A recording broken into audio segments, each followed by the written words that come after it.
Hi കൂട്ടുകാരെ, അസ്സലാമു അലൈക്കും വറഹ്മത്തുള്ളാഹി തആല വബറകാതുഹു. 7ാം ക്ലാസ്സിൻ്റെ 2024 നടന്ന പൊതുപരീക്ഷയുടെ താരീഖ് ഇസ്ലാമിൻ്റെ ചോദ്യപേപ്പറുമായിട്ടാണ് ഞാൻ വന്നിരിക്കുന്നത്. നമുക്ക് ചോദ്യത്തിലേക്ക് കടക്കാം. നമുക്ക് പാഠഭാഗം റിവിഷനായിട്ടൊക്കെ നമ്മൾ മുമ്പ് ചെയ്ത വീഡിയോ ഉണ്ട്, അപ്പോൾ അതൊക്കെ എല്ലാവരും ഉപകാരപ്പെടുത്തി കാണുക. അപ്പോൾ നമുക്ക് ഇന്നത്തെ വീഡിയോയിലേക്ക് കടക്കാം. ബിസ്മില്ലാഹിർ റഹ്മാനിർ റഹീം. ഒന്നാമത്തെ ചോദ്യം എന്താണ്? കോളത്ത് ശരിയായപ്പെടുത്താനാണ്. നമുക്ക് ചോദ്യം വായിക്കാം. അബ്ബാസി ഭരണകാലത്ത് തലസ്ഥാനം ബാഗ്ദാദ് ആയിരുന്നു. ബാഗ്ദാദ്. അപ്പോൾ നമുക്കത് ശരിയായപ്പെടുത്താം. അടുത്തതാ, 1-ാം ലോക മഹായുദ്ധത്തിൽ പരാജയപ്പെട്ടു. ആര്? തുർക്കി. 1-ാം ലോക മഹായുദ്ധത്തിൽ തുർക്കി പരാജയപ്പെട്ടു. അടുത്തതോ, ആമുൽ ജമാ ഐക്യവർഷം എന്നറിയപ്പെടുന്നത് ഹിജ്റ 41. ഹിജ്റ 41 ആമുൽ ജമാ ഐക്യവർഷം എന്നറിയപ്പെടുന്നത്. അടയാളപ്പെടുത്താം. അടുത്തതാ, ഖിലാഫ എന്ന മുസ്ലിം പൊതു നേതൃത്വം അവസാനിച്ചു എന്നാണ് 1924 ഖിലാഫ എന്ന മുസ്ലിം പൊതു നേതൃത്വം അവസാനിച്ചത്. 1924. അടുത്തതാ, ഇന്ത്യയിലെ ആദ്യത്തെ മുസ്ലിം ഭരണകൂടം അറക്കൽ രാജയുടേതാണ്. ഇന്ത്യയിലെ ആദ്യത്തെ മുസ്ലിം ഭരണകൂടം മനസ്സിലാക്കുക. അപ്പോൾ താരീഖാണ്, പാഠഭാഗം നല്ല വായിച്ച് മനസ്സിലാക്കിയാലാണ് ഇങ്ങനെയുള്ള ചോദ്യങ്ങൾക്കൊക്കെ ഉത്തരം നമുക്ക് അടയാളപ്പെടുത്താൻ കഴിയുള്ളൂ. അപ്പോൾ നമ്മളിതിൻ്റെ കൂടെ റിവിഷനായിട്ട് കൂടുതൽ പറയാത്തതാണ്. ഒരു ഭാഗമോ 2 ഭാഗമോ പറഞ്ഞാൽ തീരുന്നതല്ല. അതുകൊണ്ട് നിങ്ങൾ റിവിഷൻ വീഡിയോ നന്നായിട്ട് കാണുക. ഓരോ പാഠത്തു നിന്നുള്ള റിവിഷനും നമ്മൾ പ്രത്യേകം പറഞ്ഞു തരുന്നുണ്ട്, മനസ്സിലാക്കുക. അടുത്തത് എന്താണ്? മുസ്ലിങ്ങൾ വലിയ പീഡനം അനുഭവിച്ചു കൊണ്ടിരിക്കുന്ന രാജ്യം ഏതാണ്? ഫലസ്തീനാണ്. ഫലസ്തീന്. അപ്പോൾ അവിടെ പാഠത്തിൽ ഫലസ്തീന്, റോഹിംഗ്യ, ഉയ്ക്കൂർ എന്നിവിടങ്ങളിലെ മുസ്ലിങ്ങൾ വലിയ പീഡനങ്ങൾ അനുഭവിച്ചു കൊണ്ടിരിക്കുന്നു. അതിൽ ഫലസ്തീനിൽ ഇസ്രായേലരെയും റോഹിംഗ്യയിൽ മ്യാൻമർ സർക്കാരിനെയും ഉയ്ക്കൂർ ചൈനയുടെയും ക്രൂരമായ അതിക്രമങ്ങളാണ് ഏറ്റുവാങ്ങിക്കൊണ്ടിരിക്കുന്നത്. അപ്പോൾ അത് ഓരോന്നിൻ്റെയും പേരതിൽ പ്രത്യേകം പറയുന്നുണ്ട്. അപ്പോൾ ഇന്ന് ഒന്ന് മാത്രമാണ് നമുക്കിവിടെ ഫലസ്തീൻ തന്നത്. അതുപോലെ ഓപ്ഷൻ മാറിത്തരാം, മനസ്സിലാക്കി പഠിക്കുക. നിങ്ങൾ അവസാനത്തെ ചാപ്റ്ററിലാണ് അത് പറയുന്നത്. അടുത്തത് എന്താണ്? ചേരുംപടി ചേർക്കാനാണ്. 1-ാം ഉമവി ഖലീഫ ഓപ്ഷൻ സി മുആവിയത്ത് ഇബ്നു അബി സുഫിയാൻ. അപ്പോൾ ഇതിൻ്റെ ഓപ്ഷൻ സി നമുക്കവിടെ അടയാളപ്പെടുത്താം. അടുത്ത, ആദ്യത്തെ അബ്ബാസി ഖലീഫ ഓപ്ഷൻ ഡി അബുൽ അബ്ബാസ് ഷഫാഹി. അപ്പോൾ അതിൻ്റെ ഡി. ആദ്യത്തെ അബ്ബാസി ഖലീഫ അബുൽ അബ്ബാസ് സഫാഹും അവസാനത്തെ ഖലീഫ അബ്ദുല്ലാഹിൽ മുഅ്തസിം ബില്ലാഹിയും ഏറ്റവും പ്രശസ്തനായ ഖലീഫ ഹാറൂൻ റഷീദുമാണ്. അപ്പോൾ അതൊക്കെ മനസ്സിലാക്കുക. അടുത്തതാ, അൽ മുഅത്ത എന്ന ഗ്രന്ഥം രചിച്ചു. ആരായിരുന്നു? ഇമാം മാലിക് റളിയല്ലാഹു അൻഹു. മുഅത്ത. അപ്പം അതിൻ്റെ എ നമുക്കവിടെ എഴുതാം. അടുത്തതാ, തുഹ്ഫത്തുൽ മുഹ്താജിൻ്റെ മുഅല്ലഫ് ആരാണ്? ഓപ്ഷൻ ഇ അഹമ്മദ് ഇബ്നു ഹജറിൽ ഹൈതമി റളിയല്ലാഹു അൻഹു. Option E. അപ്പോൾ നിങ്ങൾ 11-ാമത്തെ പാഠത്തിൽ പറയുന്നുണ്ട് എന്താണ്?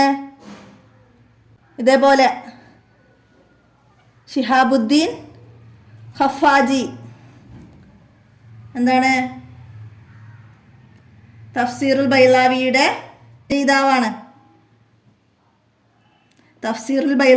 രചയിതാവാണ് ഷിഹാബുദ്ദീൻ ഖഫാജി. അതേപോലെ ഖുലാസത്തുൽ ഹിസാബിൻ്റെ മുസന്നിഫ് ആരാണ്? ബഹാഉദ്ദീൻ ആമുലിയെ. അതേപോലെ ജൗഹറത്തു തൗഹീദ് എഴുതിയത് ഇബ്രാഹിമുൽ ലഖാനി. അസീറത്തുൽ ഹലബിയ രചിച്ചത് നൂറുദ്ദീൻ ഹലബി. അപ്പോൾ അതൊക്കെ ഇതുപോലെ മാച്ച് ചെയ്യാൻ വന്നാൽ നമുക്ക് അടയാളപ്പെടുത്താൻ കഴിയണം. അപ്പോൾ അതൊക്കെ മനസ്സിലാക്കുക. അടുത്ത, ഇന്ത്യൻ മുസ്ലിങ്ങൾക്ക് ആത്മീയ നേതൃത്വം നൽകി. ആരാണ്?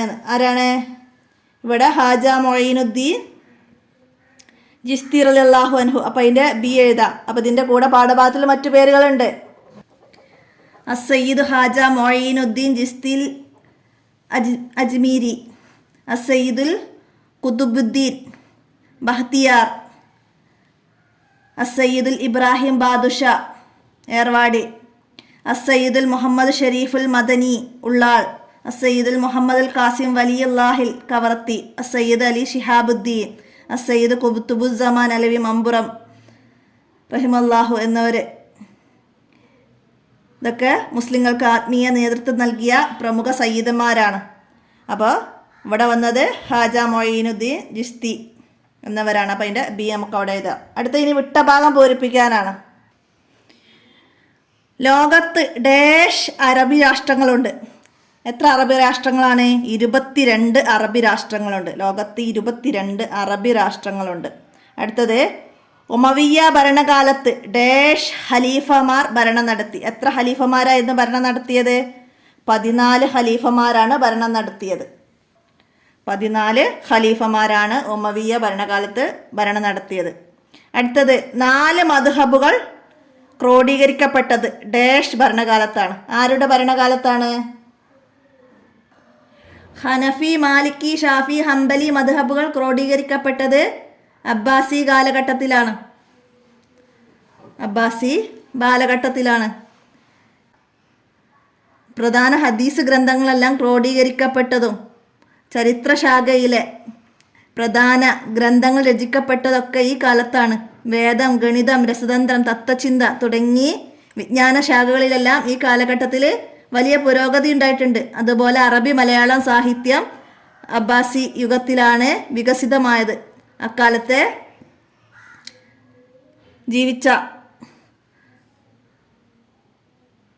മഹാന്മാരും അവരുടെ ഗ്രന്ഥങ്ങളും അവരുടെ വൈജ്ഞാനിക ശാഖയൊക്കെ നമ്മൾ പാഠഭാഗത്തിൽ പറയുന്നുണ്ട്.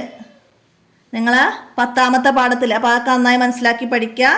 അതിലൊക്കെ അതൊക്കെ മാച്ച് ചെയ്യാനും ക്വസ്റ്റ്യൻ ആൻസറൊക്കെ ആയിട്ട് വരും. രചയിതാക്കളും അവരുടെ ഗ്രന്ഥങ്ങളും ഏത് വിഷയത്തിലാണ്? ഫിഖ്ഹാണോ, അക്കീദയാണോ, തഫ്സീറാണോ, പല വിഷയങ്ങളും പറയുന്നുണ്ട്. അപ്പോൾ അതൊക്കെ മനസ്സിലാക്കുക. ഇവിടെ അപ്പം നമുക്ക് അബ്ബാസി ഭരണകാലത്ത് എന്ന് എഴുതാം. അടുത്തത് എന്താണ്? ഉസ്മാനിയ ഖിലാഫത്തിൽ ഡാഷ് സുൽത്താൻമാർ ഭരണം നടത്തി. എത്ര സുൽത്താൻമാരാണ് ഭരണം നടത്തിയത്? ഹിജ്റ 1342 ഉസ്മാനികളുടെ ഭരണം അവസാനിച്ചു. 37 സുൽത്താൻമാർ ഇതിനിടെ ഭരണം നടത്തി. അപ്പോൾ ഉസ്മാനിയ ഖിലാഫത്തിൽ 37 സുൽത്താൻമാർ ഭരണം നടത്തിയിട്ടുണ്ട്. 37 മനസ്സിലാക്കുക. ടിപ്പു സുൽത്താൻ്റെ പിതാവ് ആരായിരുന്നു? ഹൈദർ അലി. അവിടെ നിങ്ങൾ 12ാമത്തെ പാഠത്തിൽ പറയുന്നുണ്ട്. അഹമ്മദ് ഷാഹ്, കുതുബുദ്ദീൻ ഐബക്ക്, ഔറംഗസീബ്, ഹൈദർ അലി, മകൻ ടിപ്പു സുൽത്താൻ തുടങ്ങിയവർ അന്നത്തെ പല ഭരണകൂടങ്ങളും ആയിരുന്നു. അപ്പം അതിലെ അൽബരായ സുൽത്താൻമാരായിരുന്നു അവർ. ഇന്ത്യയിലെ ആദ്യത്തെ മുസ്ലിം ഭരണകൂടം കണ്ണൂർ അറക്കൽ രാജയുടേതായിരുന്നു. അങ്ങനെ പിന്നീട് പല ഭരണകൂടങ്ങളും ഇവിടെ സ്ഥാപിതമായി.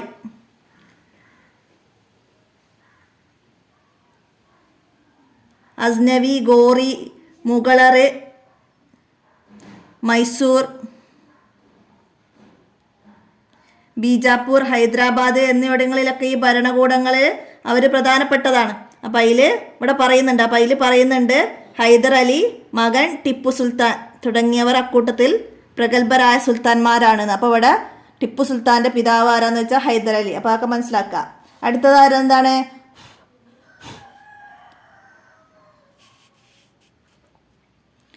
മലബാർ സമരം നടന്ന വർഷം 1921. മലബാർ സമരം മാപ്പിള ലഹള എന്ന് അറിയപ്പെടും.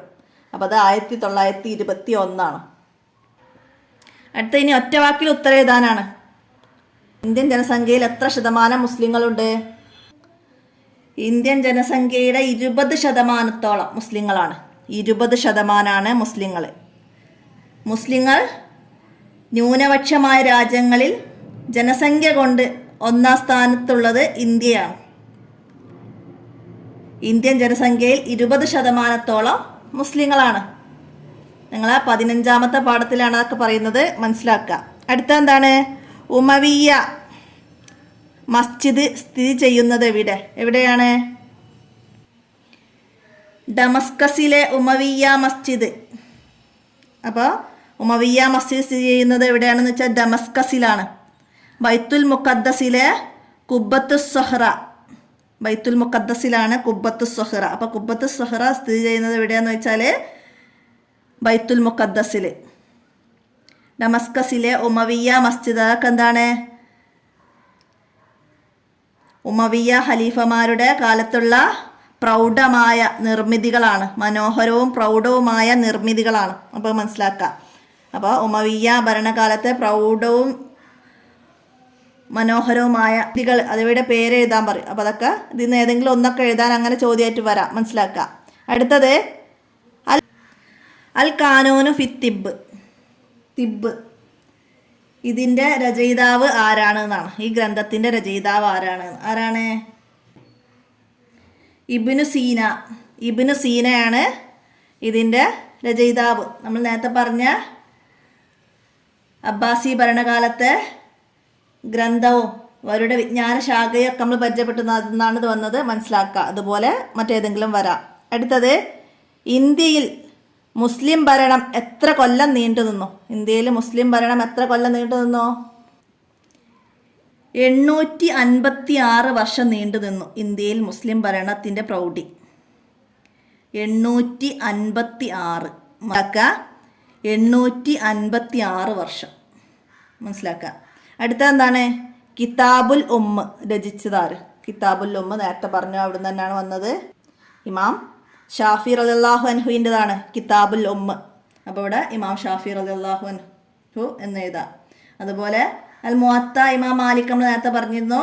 പിന്നെ ഫിഖുൽ അക്ബർ ഇമാം അബൂ ഹനീഫ, മുസ്നദ് ഇമാം അഹ്മദ് ബിൻ ഹംബൽ, സ്വഹീഹുൽ ബിഹാരി ഇമാം ബുഖാരി, സ്വഹീഹുൽ മുസ്ലിം ഇമാം മുസ്ലിം. അങ്ങനെ ഓരോന്നും മനസ്സിലാക്കി പിടിക്കുക. ജാമിഉൽ ബയാന് ഇമാം തൊബരി. അപ്പോൾ അത് നന്നായിട്ട് മനസ്സിലാക്കിയാൽ നമുക്ക് ഇങ്ങനെ ചോദ്യങ്ങൾ വന്നാൽ മനസ്സിലാക്കി എഴുതാൻ കഴിയുള്ളൂ. അടുത്ത എന്താണ്? അൽ ഖിലാഫത്ത് ഉസ്മാനിയ സ്ഥാപിച്ചതാര്? ഉസ്മാനിയ ഖിലാഫത്ത് സ്ഥാപിച്ചതാര്? ആരാണ്? ഉസ്മാനുൽ ആസിയാണ് ഖിലാഫത്തുൽ ഉസ്മാനി സ്ഥാപിച്ചത്. ഉസ്മാനുൽ ആസി, മനസ്സിലാക്കാം. അടുത്ത എന്താണ്? ഒറ്റ വാചകത്തിൽ ഉത്തരം എഴുതാനാണ്. ലോക മുസ്ലിങ്ങൾ നേരിടുന്ന പ്രധാന പ്രശ്നങ്ങളിൽ നിന്ന് 4 എണ്ണം എഴുതാനാണ്. നിങ്ങൾ അവസാനത്തെ പാഠഭാഗത്തിൽ വന്നിട്ടുണ്ട്. എന്തൊക്കെയായിരുന്നു? വിവേചനം, സാംസ്കാരികാധിനിവേശം, വിഭാഗീയത, വഹാബിസം, മതനിരാശം, വർഗീയത എന്നിവ ലോക മുസ്ലിങ്ങൾ നേരിടുന്ന പ്രധാന പ്രശ്നങ്ങളാണ്. അപ്പോൾ അതിൽ നിന്ന് 4 എണ്ണം എഴുതാനാണ്. നിങ്ങൾ അവസാനത്തെ പാഠഭാഗത്തിലാണ് വന്ന് മനസ്സിലാക്കി പഠിക്കുക. അതിൽ ഒരു ക്വസ്റ്റ്യൻ ആൻസർ ആയിട്ട് തന്നെ അത് വന്നിട്ടുണ്ട്. വിവേചനം, സാംസ്കാരികാധിനിവേശം, വിഭാഗീയത, വഹാബിസം, മതനിരാശ, വർഗീയത, ഇതാണ്.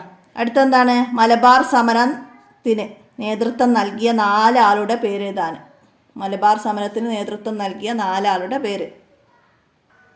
ആലി മുസ്ലിയാർ, കട്ടിലശ്ശേരി മുഹമ്മദ് മുസ്ലിയാർ, ചെമ്പ്രശ്ശേരി തങ്ങൾ, പാണക്കാട് ഹുസൈൻ തങ്ങൾ, വാര്യംകുന്നത്ത് കുഞ്ഞഹമ്മദ് ഹാജി, ഉണ്ണി മൂസ തുടങ്ങിയവരാണ് 1921 നടന്ന മലബാർ സമരത്തിന് നേതൃത്വം നൽകിയവരിൽ പ്രമുഖർ. അപ്പം അതിൽ 4 ആളെ പേരെഴുതുക, മനസ്സിലാക്കുക. നിങ്ങൾ 4ാമത്തെ പാഠഭാഗത്തിലാണ് പറയുന്നത്. 14ാമത്തെ പാഠം മനസ്സിലാക്കുക. അടുത്തതാ, മുസ്ലിങ്ങൾ അറബി മലയാള ലിപി നടപ്പിലാക്കിയത് എപ്പോൾ, എന്തിനാണ്? മലയാള ഭാഷയ്ക്ക് വ്യവസ്ഥാപിത ലിപി ഇല്ലാത്ത കാലത്ത് മതപഠനം സുഗമമാക്കാൻ അറബി ലിപിയിൽ മലയാളം എഴുതുന്ന സമ്പ്രദായം മുസ്ലിങ്ങൾ നടപ്പിലാക്കി. അപ്പോൾ മലയാള ഭാഷയ്ക്ക് വ്യവസ്ഥാപിത ലിപി ഇല്ലാത്ത കാലത്താണ് മതപഠനം സുഗമമാക്കാൻ വേണ്ടിയാണ് അറബി ലിപിയിൽ മലയാളം എഴുതുന്ന സമ്പ്രദായം മുസ്ലിങ്ങൾ നടപ്പിലാക്കിയത്. അപ്പോൾ അത് മനസ്സിലാക്കുക. അടുത്തത്, ഏത് ഉമവി ഖലീഫയുടെ കാലത്താണ് സക്കാത്ത് വാങ്ങാൻ ആളില്ലാത്ത വിധം രാഷ്ട്രം സമ്പന്നമായത്? ആരുടെ ഭരണകാലത്താണ്? ഉമവി ഭരണകാലത്താണ്. ഉമവികളുടെ കാലത്ത് രാജ്യത്തിന് പല നേട്ടങ്ങളും ഉണ്ടായി എന്ന് പറഞ്ഞിട്ട് നമുക്കവിടെ പാഠഭാഗത്തിൽ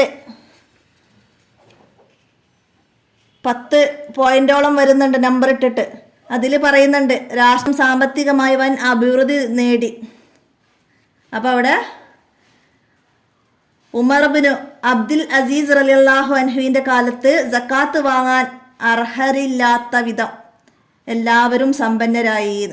അപ്പോൾ നമ്മളിവിടെ പേരാണ് എഴുതേണ്ടത്. ഉമവികളുടെ കാലത്താണ്, ഉമവികളുടെ കാലത്ത്. അപ്പോൾ അവിടെ ഉമർ ബിൻ അബ്ദുൽ അസീസ് റളിയല്ലാഹു അൻഹുവിന്റെ കാലത്ത്. ഉമവി ഖിലാഫത്തിലെ ഏറ്റവും ശക്തനായ ഭരണാധികാരി അബ്ദുൽ മലിക് ബിൻ മർവാനും ഏറ്റവും പ്രസിദ്ധനും സജ്ജരിതനുമായ ഭരണാധികാരി ഉമർ ബിൻ അബ്ദുൽ അസീസ് റളിയല്ലാഹു അൻഹുവുമാണ്. അദ്ദേഹം 5ാം ഖലീഫ എന്ന പേരിൽ അറിയപ്പെട്ടിട്ടുണ്ട്. ഇദ്ദേഹത്തിൻ്റെ ഭരണകാലത്താണ് രാഷ്ട്രം സാമ്പത്തികമായി വൻ അഭിവൃദ്ധി നേടിയതും സക്കാത്ത് വാങ്ങാൻ അർഹതയില്ലാത്ത വിധം എല്ലാവരും സമ്പന്നരായതും. അപ്പോൾ അതൊക്കെ മനസ്സിലാക്കുക. ഉമർ ബിൻ ഖത്താബ് റളിയല്ലാഹു അൻഹുവിൻ്റെ ഭരണത്തോട് സാദൃശ്യമുണ്ടായിരുന്നു. അതായത് ഉമർ ബിൻ അബ്ദുൽ അസീസ് റളിയല്ലാഹു അൻഹുവിൻ്റെ ഭരണം 5ാം ഖലീഫ എന്ന പേരിലാണ് അദ്ദേഹം അറിയപ്പെട്ടത്. അപ്പോൾ അതൊക്കെ മനസ്സിലാക്കുക. അടുത്തതെന്താണ്? ഇന്ത്യയിൽ മുസ്ലിം ഭരണാധികാരികൾ നിർമ്മിച്ച 4 മഹാമന്ദിരങ്ങൾ. മുസ്ലിം ഭരണാധികാരികൾ നിർമ്മിച്ച 4 മഹാമന്ദിരങ്ങൾ ഏതൊക്കെയാണ്? കുതബ് മിനാർ, താജ്മഹൽ, ഡൽഹി ജുമാ മസ്ജിദ്, ചെങ്കോട്ട, ഫത്തേപൂർ സിക്രി, ചാർമിനാർ തുടങ്ങിയ മഹാമന്ദിരങ്ങൾ നിർമ്മിക്കപ്പെട്ടു. അത് നമ്മൾ പഠിച്ചിട്ടുണ്ട്, മനസ്സിലാക്കുക. അപ്പോൾ അതിൽ പറഞ്ഞ പേരുകൾ നമുക്കിവിടെ എഴുതാം. ഇന്ത്യയിൽ മുസ്ലിം ഭരണാധികാരികൾ നിർമ്മിച്ച മഹാമന്ദിരങ്ങളാണ് അതൊക്കെ. അപ്പോൾ അത് മനസ്സിലാക്കുക. മുസ്ലിം ഭരണത്തിലെ പ്രധാന നേട്ടങ്ങൾ എന്ന് പറഞ്ഞിട്ട് താഴെ കൊടുത്ത 10 പോയിന്റുകളുണ്ട്. അതിൽ നിന്ന് വന്നതാണ്. ഇതുപോലെ ആ പോയിന്റുകളൊക്കെ നന്നായി മനസ്സിലാക്കുക. അതിൽ നിന്ന് ഏതെങ്കിലുമൊക്കെ ചോദ്യമായിട്ട് വരാം. അപ്പോൾ അതൊക്കെ ഇവിടെ നമുക്ക് വിശദീകരിക്കുക എന്ന് പറഞ്ഞാൽ വലിയൊരു വീഡിയോ ആയി പോവും. അപ്പോൾ എല്ലാവരും മനസ്സിലാക്കുക. അടുത്ത എന്താണ്? ഇന്ത്യൻ സ്വാതന്ത്ര്യ സമര നേതൃത്വം നൽകിയ 4 പ്രമുഖരുടെ പേര് എഴുതുക. ഇന്ത്യൻ സ്വാതന്ത്ര്യ സമരത്തിന് നേതൃത്വം നൽകിയ 4 പ്രമുഖരുടെ പേരാണ് എഴുതേണ്ടത്. അപ്പോൾ അത് മനസ്സിലാക്കുക. നമ്മളെ 14ാമത്തെ പാഠത്തിലാണ് പറയുന്നത്. മഹാത്മാഗാന്ധി, ജവഹർലാൽ നെഹ്റു, അംബേദ്കർ, സുഭാഷ് ചന്ദ്രബോസ്, മൗലാന മുഹമ്മദ് അലി, അബ്ദുൽ കലാം ആസാദ് തുടങ്ങിയവർ നേതൃത്വം നൽകിയവരാണ്. അപ്പം അതിൽ മുസ്ലിങ്ങളായിരുന്നു മുൻപന്തിയിലുണ്ടായിരുന്നത്. മമ്പുറം തങ്ങൾ, ഉമർ ഖാലി, ഷൗക്കത്ത് അലി, മുഹമ്മദ് അബ്ദുറഹ്മാൻ സാഹിബ് തുടങ്ങിയവരൊക്കെ നേതൃത്വം നൽകിയ മുസ്ലിം പ്രമുഖരാണ്. അപ്പോൾ അതൊക്കെ അങ്ങനെ രണ്ടും മനസ്സിലാക്കി പഠിക്കുക. അടുത്തത് എന്താണ്? ഹസൻ റളിയല്ലാഹു അൻഹു മുആവിയ റളിയല്ലാഹു അൻഹുവിന് സ്ഥാനം ഒഴിഞ്ഞു കൊടുക്കാൻ കാരണം എന്ത്? ഹസൻ റളിയല്ലാഹു അൻഹു മുആവിയ റളിയല്ലാഹു അൻഹുവിന് സ്ഥാനം ഒഴിഞ്ഞു കൊടുത്തത് എന്തിനാണ്? 9ാമത്തെ പാഠത്തിലാണ്, ഹാദിയ മഹദി എന്ന പാഠത്തിലാണ് വരുന്നത്. ഫസ്റ്റ് തന്നെ പറയുന്നുണ്ട് എന്താണ്? അലി റളിയല്ലാഹു അൻഹു വഫാത്തായപ്പോൾ ഹസൻ റളിയല്ലാഹു അൻഹു 5ാം ഖലീഫയായി ജനങ്ങൾ ബൈഅത്ത് ചെയ്തു. എന്നാൽ അനൈക്യം ഒഴിവാക്കാൻ വേണ്ടി അദ്ദേഹം മുആവിയ റളിയല്ലാഹു അൻഹുവിന് ചില ഉപാധികളോടെ സ്ഥാനം ഒഴിഞ്ഞു കൊടുത്തു. അനൈക്യം ഒഴിവാക്കാൻ വേണ്ടിയിട്ടാണ് ഹസൻ റളിയല്ലാഹു അൻഹു മുആവിയ റളിയല്ലാഹു അൻഹുവിന് സ്ഥാനം ഒഴിഞ്ഞു കൊടുത്തത്. ചില ഉപാധികളോടെ സ്ഥാനം ഒഴിഞ്ഞു കൊടുത്തു. അപ്പോൾ അത് മനസ്സിലാക്കുക, അനൈക്യം ഒഴിവാക്കാൻ വേണ്ടിയാണ്. അപ്പോൾ അത്രയാണ് ഇവിടെ വന്നത്. ഇനി കുറിപ്പ് എഴുതാനാണ്. 5 വരിയിൽ കുറയാതെ എഴുതണം. അബ്ബാസി ഭരണകാലത്തെ വൈജ്ഞാനിക വിപ്ലവങ്ങൾ. അപ്പോൾ അതിൽ നമ്മൾ കുറേ കാര്യങ്ങൾ പഠിച്ചിട്ടുണ്ട്. അപ്പോൾ അതൊക്കെ 5 വരിയിൽ കുറയാതെ എഴുതുക. നമുക്ക് കുറച്ച് പോയിന്റുകൾ ഇവിടെ പറയാം, മനസ്സിലാക്കാം. നമുക്കവിടെ അബ്ബാസി ഖലീഫമാരുടെ വൈജ്ഞാനിക വിപ്ലവത്തെ കുറിച്ചിട്ട്. അബ്ബാസി ഖലീഫമാരുടെ കാലം ഇസ്ലാമിൻ്റെ സുവർണ കാലമായിരുന്നു. മതവിജ്ഞാനങ്ങൾ, കലാസാഹിത്യം, സയൻസ്, ഫിലോസഫി, കൃഷി, വ്യവസായം എന്നിവയെല്ലാം അക്കാലത്ത് വൻ പുരോഗതി ഉണ്ടായിരുന്നു. അബ്ബാസി യുഗം വിജ്ഞാനത്തിൻ്റെയും ശാസ്ത്രത്തിൻ്റെയും യുഗമായിരുന്നു എന്ന് പറയാം. നിരവധി വിദ്യാഭ്യാസ കേന്ദ്രങ്ങൾ സ്ഥാപിതമായി. തലസ്ഥാനമായ ബാഗ്ദാദിൽ മാത്രം 1000-ലധികം മദ്രസകളും 30 ദാറുൽ ഉലൂമുകളും 20 ഉന്നത വിദ്യാഭ്യാസ സ്ഥാപനങ്ങളും ഉണ്ടായിരുന്നു. ലോകത്തെ ആദ്യത്തെ യൂണിവേഴ്സിറ്റിയായ അൽ അസ്ഹർ സ്ഥാപിതമായതും അബ്ബാസി കാലത്താണ്. പണ്ഡിതന്മാർക്കും ശാസ്ത്ര പ്രതിഭകൾക്കും അന്ന് വലിയ സ്ഥാനം ലഭിച്ചിരുന്നു. ഹനഫി, മാലിക്കി, ഷാഫി, ഹംബലി മദ്ഹബുകൾ ക്രോഡീകൃതമായതും അബ്ബാസി കാലത്താണ്. അപ്പോൾ അതൊക്കെ മനസ്സിലാക്കിയിട്ട് നമുക്കവിടെ 5 വരിയിൽ കുറയാതെ മനസ്സിലാക്കിയതാണ്. നിങ്ങളെ 10ാമത്തെ പാഠത്തിലാണ് ഇത് വരുന്നത്. അപ്പോൾ അതൊക്കെ മനസ്സിലാക്കി പഠിക്കുക. എല്ലാ പാഠഭാഗത്തിൻ്റെയും നമുക്ക് എക്സാമിന് വരുന്ന എല്ലാ പാഠഭാഗത്തിൻ്റെയും അടിയിൽ തഹ്സീസ് വരുന്നുണ്ട് തദ്രിബാത്തിൻ്റെ അവസാനത്തിൽ. അപ്പോൾ അതിനെക്കുറിച്ച് നന്നായി മനസ്സിലാക്കി പഠിക്കുക. അത് പാഠത്തെ ആസ്പദമാക്കിയിട്ട് തന്നെ നിങ്ങൾ എന്തെങ്കിലും അതിനോട് സാദൃശ്യമുള്ള പാഠഭാഗത്തു നിന്ന് വരുന്ന കാര്യങ്ങൾ മനസ്സിലാക്കി 5 വരെ കുറയാതെ എഴുതാൻ പരിശീലിക്കുക. അപ്പോൾ അതിൽ നിന്ന് തന്നെയാണ് 90% വരിക. അപ്പോൾ എല്ലാവരും മനസ്സിലാക്കി പഠിക്കുക. പിന്നെ വരുന്നത് ഇന്ത്യൻ മുസ്ലിം ഭരണത്തിൻ്റെ പ്രധാന നേട്ടങ്ങൾ. ഇന്ത്യയിലെ മുസ്ലിം ഭരണത്തിൻ്റെ പ്രധാന നേട്ടങ്ങളാണ്. അപ്പം അത് 12ാമത്തെ പാഠത്തിൽ നമ്മൾ പറഞ്ഞ 10 പോയിന്റുകളുണ്ട്. അപ്പോൾ ആ 10 പോയിന്റുകൾ നന്നായി മനസ്സിലാക്കി പഠിച്ചാലാണ് നമുക്കിവിടെ 5 വരെ കുറയാതെ കുറിപ്പ് എഴുതാൻ കഴിയുള്ളൂ. അപ്പോൾ അത് നന്നായി മനസ്സിലാക്കി പഠിക്കുക. നമുക്ക് ഒരു 5 പോയിന്റ് ഇവിടെ പറയാം. നമുക്ക് അടുത്തത് എന്താണ് വരുന്നത്, നമുക്കത് നോക്കാം. ഇന്ത്യൻ മുസ്ലിം ഭരണത്തിൻ്റെ പ്രധാന നേട്ടങ്ങൾ. 1. സാർവത്രിക വിദ്യാഭ്യാസം. ഇന്ത്യയിൽ ജാതി വ്യവസ്ഥ കാരണം സാർവത്രിക മാത്രമേ വിദ്യാഭ്യാസം അഭ്യസിക്കാൻ അവസരമുണ്ടായിരുന്നുള്ളൂ. എല്ലാവരും വിദ്യ നേടണമെന്ന ഇസ്ലാമിക നയം നടപ്പായി. പിന്നെ പുറം ലോകവുമായുള്ള ബന്ധം, അതുപോലെ വ്യാവസായിക പുരോഗതി, സാമ്പത്തിക വളർച്ച, നിർമ്മാണ മേഖലയിലുള്ള വളർച്ച. അതാണ് കുതബ് മിനാർ, താജ്മഹൽ, ഡൽഹി ജുമാ മസ്ജിദ്, ചെങ്കോട്ട, ഫത്തഹ് സിക്രി, ചാർമിനാർ തുടങ്ങി മഹാമന്ദിരങ്ങൾ നിർമ്മിക്കപ്പെട്ടു. അതുപോലെ അറബി ഭാഷയുടെ പുരോഗതി, ഇന്ത്യൻ ഭാഷകളുടെ പുരോഗതി. അറബി ഭാഷയുടെ സ്വാധീന ഫലമായി ഇന്ത്യയിൽ പ്രാദേശിക ഭാഷകളെല്ലാം പുരോഗതി പ്രാപിച്ചു. ഉറുദു എന്ന പുതിയ ഭാഷ ആവിർഭവിച്ചു. മാനവിക സമത്വം. ഇസ്ലാമിക ആശയങ്ങളുടെ സ്വാധീന ഫലമായി ജാതിയിൽ നിന്നും സതി പോലുള്ള ദുരാചാരങ്ങളിൽ നിന്നും മോചനമുണ്ടായി. തൊട്ടുകൂടായ്മ ഇല്ലാതെയായി. സാംസ്കാരിക വളർച്ച. വസ്ത്രധാരണത്തിന് മാറ്റമുണ്ടായി. സ്ത്രീകൾ മാറുമറക്കാൻ തുടങ്ങി. പുതിയ ഭക്ഷണ രീതിയും നിർമ്മാണ രീതിയും നിലവിൽ വന്നു. രാഷ്ട്ര പുരോഗതി. നിരവധി റോഡുകളും പാലങ്ങളും ആശുപത്രികളും വിദ്യാഭ്യാസ സ്ഥാപനങ്ങളും ഉണ്ടായി.